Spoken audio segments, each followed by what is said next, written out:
Welcome to Dayforce Recruit module, Application Workflow. So this tutorial is to help you walk through candidates through different statuses in our application workflow and eventually hire your final candidate. Sitting in the site recruiter role, you will be able to work alongside a hiring manager and assist them with some of the key steps in hiring that final candidate. The first thing you're going to do is once you're in your recruiter role within Dayforce, you have your dashboard, you're going to select the job that you are wanting to work with. As your job appears, you will have your Candidates tab and it will load in all candidates that have applied. Now for our test, we have one candidate, and this is eventually our candidate we will be hiring. So you're going to have your candidates listed here. If you want to work with one of your candidates, you have to check the box. And where you're going to be moving them is using the status menu. They automatically, once they apply for a job, they're in new status. If you are reviewing candidates on behalf of a hiring manager, this is the area you would want to select either reviewed or reviewed not selected. The initial review section is for anyone who's screening candidates as an additional user to the job rec, or perhaps yourself as a recruiter for the hiring manager.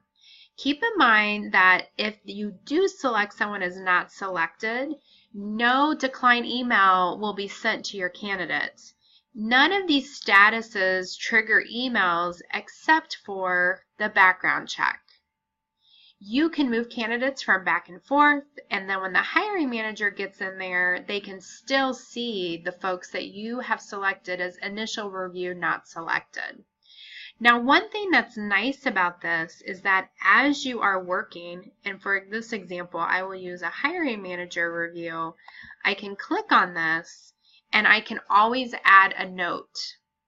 The notes in Dayforce Recruit tie in your hiring manager, your tagged recruiter, and if I did have additional users to the job requisition, they could appear here and I could select everyone, which means now everyone can see my comment.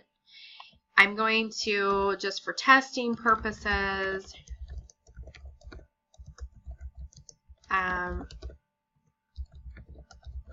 that's a message, let's say, from the hiring manager. They can decide, I want everyone to see this, which would include these two roles, or perhaps it's only for me. So for purposes of the tutorial, we're going to save it for myself. However, you can see where other notes have been added. So if we had other users working within this particular candidate's profile, we could see their notes too. So you're basically going to be working a lot within the status section. So as I mentioned, this is our candidate workflow. When they apply, they're in the new status. Once they've been reviewed by somebody, you want to move them to one of these initial reviews. If the hiring manager is reviewing the candidates, they should be moving the candidates to one of these sections. If an interview is being scheduled, you would want to move them to 4A. If the interview is complete, or perhaps the interview was completed and they were not selected. If you're doing a skills assessment test, let's say they're one of our sales folks and they're currently going through some CSS assessments, or something with our creative graphic side, you're waiting on work product, whatever that skills assessment is, you might want to move them to that category. And again, the notes section is very helpful because you can add to those notes, I've requested to provide work product to be reviewed. And by doing this, then my folks on our group know exactly where our candidate is sitting and what we're waiting on. So if I was indicating that as a hiring manager, then my recruiter would know, okay, we're in our skills assessment section and she's waiting on a work product.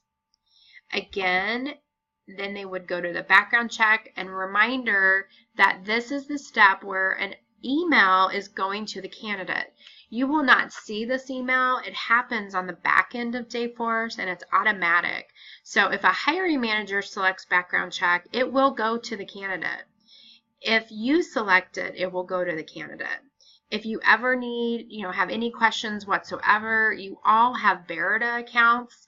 You can log in, you can see which background checks are in queue, and you can certainly contact their customer service should you have any questions about who is outstanding or where people are in the process. I would still recommend that you continue to ask your hiring managers to do a professional reference check to verify those certifications. If there's an offer letter out there, that should be taking place outside of Dayforce at this time. They should be creating offer letter templates and attaching those to emails, receiving that acceptance of that offer letter or decline of that offer letter. That is a feature that we are not currently using in Dayforce. And then decision pending might be a hiring manager tells you, I have an offer letter out there. I'm just waiting to hear back from the candidate.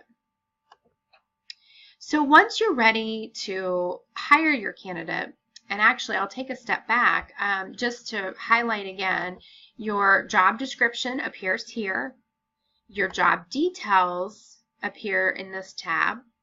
And now that you're doing these notes back and forth with perhaps the hiring manager, you're going to see those applications, and you're going to see where you've moved candidates to different statuses. So keep that in mind too if you wanted to retrace your steps or look at exactly when a candidate applied or when you did post the job. The activity breakdown is a nice section to do that in. And then again, these are where your jobs are posted. And if you're wanting to make any edits to your job, you're going to need to do that within postings as far as how it's advertised. And by doing that, you would actually click on the job and then select edit. So if this job is out there and I decide I need to change what it looks like from a posting standpoint, this is where you're going to be doing that within that postings tab. So back to our candidate, we are going to look at his profile.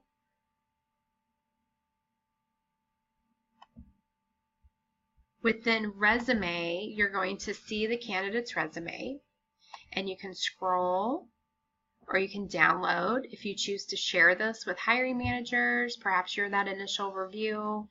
Your candidate info is going to be the application data that they've provided, so previous employers. You can print that from here. Questionnaires are going to be our questions that we ask our candidates.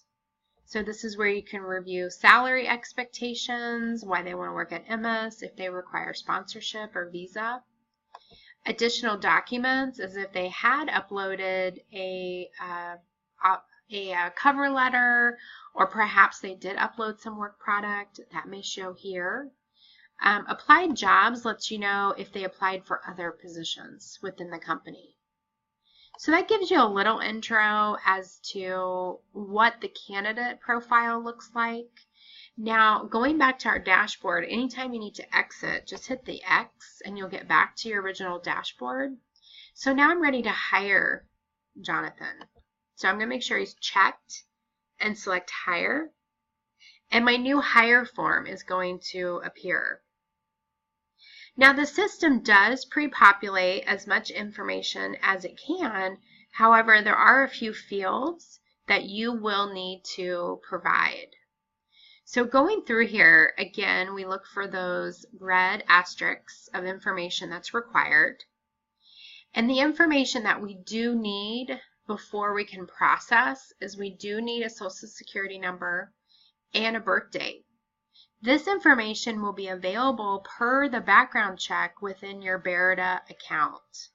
If you have not been utilizing your Berida account or you're having any issues with Berida, please reach out to corporate HR or contact Berida's customer service. You all have been set up with accounts, and they can certainly walk you through how to find your background check you're seeking, and this way you can pull that data and put it in here for your candidate. As a reminder, your hire date is the first day that this employee is going to be working. It's their start date. Your pre-start date is when you would like to initiate onboarding. So typically we want to kick this off prior to their first day in the office. So this should at least be a few days out from their hire date. I wouldn't recommend going too far out. Anything past 2 weeks seems pretty excessive. So maybe kind of have this be within a week of their start date. The onboarding policy, you're going to select from standard or on air. Your on air onboarding policy is for your folks that work with on air. That could be promotions. It could be digital if you're with one of the broadcast entities, programming. It's those folks that need to go through your indecency training, your payola, plugola training. That's your on air. For anyone else, it's going to be your standard policy. Now, once you select your onboarding policy, you want to scroll down and look at the address information. It is pre-populated automatically. Now, for those folks who are hiring in Indiana, you will need to add the county. And if you are unaware of the county, then type in the address in Google, and it will let you know what county this particular city and address sit in. This is only for Indiana hires. Now moving on, it's going to plug in their personal email from their resume. You will want to check send that first time access email. That's to kick off their onboarding. So it's very important that that's checked. The next step is you're going to make sure, yep, that is the location that I selected in that job rec, and that is the position title. So everything carried over correctly. My hiring manager carried over correctly. The pay salary information carried over correctly. My pay group carried over. All of this information is being pulled in from that job requisition form. I do need to select active under status. It's one of those default fields that we just need to have in this form. And then you go on to base rate and annual salary, which is also required. So this is where this position is set up to be salaried. So my salary field is open, and this is the information I need to confirm with the hiring manager. If this had been an hourly position, then I would type in my hourly rate here. Finally, as you scroll down, you're going to select your pre-start role. And for your pre-start role, you only have onboarding, and you're going to give them access as an employee. That is everything you need to complete for a new hire information, and you're going to hit submit. Now we're going to pretend that we hired Jonathan, and what it's going to show once you do hire him is your job will actually turn into a filled position. So if I was to go back to my dashboard, it would look like this. Okay, I have one candidate filled, and my job, someone's been hired. Okay, so if I click on this, this is a position example where someone was hired. I can see my candidate should be now in hired status. If you have any questions with the new hire form, reach out to corporate HR.